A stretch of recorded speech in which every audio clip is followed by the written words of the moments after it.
Bem-vindos ao canal Café com Livros. Meu nome é Luísio e hoje vou falar sobre A Escolha de Sofia, de William Styron. Essa obra, ela trata de um trio, na verdade, são as principais personagens aqui da história. Um jovem com pretensões de escritor, chamado Stingo, que na verdade ele tem muitas características autobiográficas do próprio autor, e um casal de um homem chamado Nathan e uma mulher chamada Sofia. São as três principais personagens aqui. Eles vão se encontrar numa pensão em Nova York chamado Palácio, tem um apelido de Palácio Cor-de-Rosa. Eles chamam essa pensão de Palácio Cor-de-Rosa. Esse jovem sai do sul, vai para Nova York, ele faz um diário, ele tem a meta de se tornar um escritor, e aí ele encontra esse casal. Esse casal é um casal bastante diferente, bastante intenso, tem um relacionamento bastante difícil, bastante problemático. Eles são muito apaixonados, têm uma paixão muito, muito intensa um pelo outro, mas vive uma relação muito problemática. E esse jovem, que é chamado Stingo aqui, ele se apaixona pela Sofia, que é a mulher que faz par com esse Nathan, que é também essa Sofia, que é a mulher do título A Escolha de Sofia. Essa escolha de Sofia tornou-se até uma expressão idiomática. Essa expressão idiomática, ela se refere a uma escolha difícil, uma escolha que, qualquer que seja a decisão, a escolha que você faça, ela tem um custo muito doloroso, muito difícil. Qualquer alternativa nessa escolha seria assim insuportável para a pessoa que fizesse. Vou falar um pouquinho sobre isso, sem falar exatamente o que aconteceu, para que vocês possam ler a obra e descobrir. Mas vamos lá.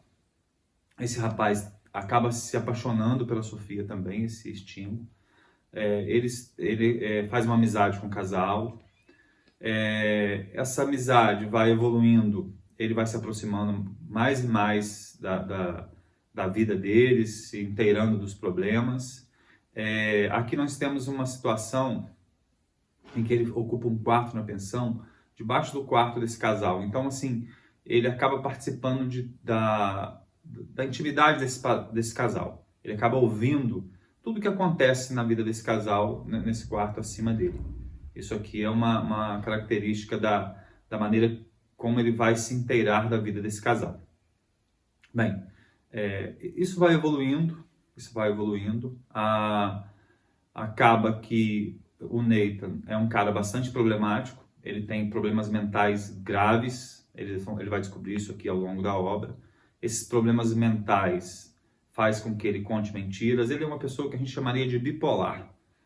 Conta várias mentiras, embora seja um cara muito inteligente, que sabe de muitas coisas, ele tem muitas informações, tem uma articulação muito grande, é muito inteligente, muito bem informado, só que ele fala um monte de mentiras, e aí isso ele vai descobrir no decorrer da história aqui. Ele vai descobrir essas mentiras. Ele é um cara problemático, sob constante risco, a família tem uma preocupação muito grande com ele, que ele venha fazer algo contra si ou contra os outros, porque a doença mental dele é realmente muito grave. E a Sofia tem problemas emocionais também muito profundos. E aí a gente vai descobrir a origem desses problemas emocionais da Sofia aqui.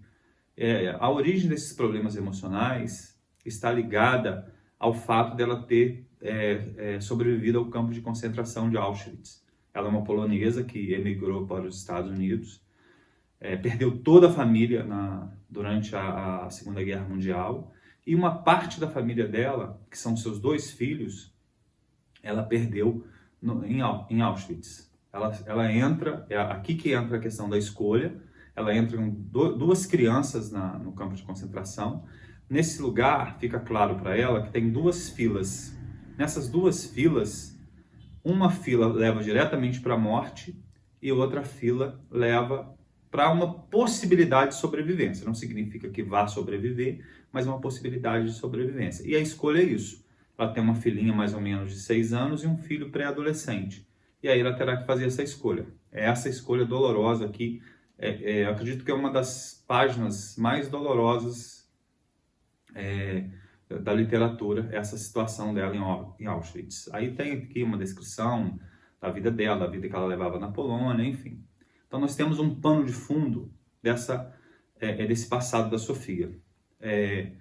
Enfim, a obra, além dessa relação entre essas personagens, nós temos aqui a questão da cultura do Sul e desse rapaz, o Stingo, que vai do Sul para Nova York, e aí é um choque cultural profundo, né? Essa diferença entre uma Nova York cosmopolita e o Sul provinciano, isso vai aparecer aqui. O comportamento dos jovens até mais ou menos os anos 50, o quanto era diferente, o conhecimento que um jovem tinha do sexo oposto, ou uma jovem tinha, ele encontrava apenas em manuais médicos de aconselhamento matrimonial, isso também fica claro aqui. E é um mundo que precede a grande revolução comportamental que aconteceu na década de 60. Isso aqui também fica claro para a gente. A vida íntima de casais que não eram legalmente casados era uma vida assim, criticada, complicada, embora ela existisse, ela era uma vida que eles até dizem que pecaminosa, tem uma questão puritana muito forte nesse contexto. Então a gente tem esse pano de fundo. Enfim, no desenvolver da história, há um final trágico envolvendo a Sofia e o Nathan. Um final trágico que ele está presente desde o início aqui, a gente vai percebendo que essa situação caminha para um desfecho trágico.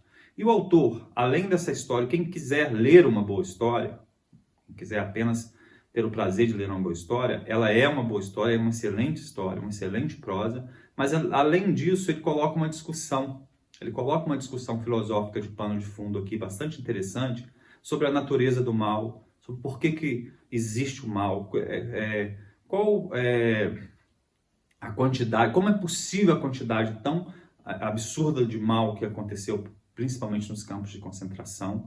E aí ele coloca aqui uma questão mais ou menos assim, embora ele não formule exatamente dessa maneira, mas ele usa uma expressão que é até antiga, que é mais ou menos o seguinte: se Deus é bom, por que o mal existe? É uma coisa mais ou menos colocada assim aqui dessa maneira para uma discussão. E o quanto o mal ele contamina o ambiente, o quanto ele contamina as pessoas, o quanto ele, à medida que ele acontece, como ele compromete a própria estabilidade das pessoas. E há um sentido meio que de que o mal, de certa maneira, até é contagioso. De onde que ele vem? Né? O mal está dentro de todos nós. Essa discussão acaba acontecendo também, além dessa história desse casal com esse rapaz no meio dessa relação amorosa aqui. Né? E outra questão, só para finalizar, como que foi possível acontecer Auschwitz em pleno século XX? É uma discussão que se coloca. E aí, o Nathan é ateu, a Sofia também perdeu a fé, porque é como se ela pedisse o auxílio de Deus, é a discussão que o autor coloca. E como ele permitiu que acontecesse tanta barbaridade, ela acaba perdendo a fé. Ela diz, olha, se ele existe, não poderia acontecer um mal tão absoluto que foi o mal que aconteceu nos campos de concentração. Então, além de uma história agradável, boa de ler, ele permite também essa reflexão. Recomendo essa leitura. Se vocês tiverem a oportunidade, vale bastante a pena. Um abraço a todos e até o próximo vídeo.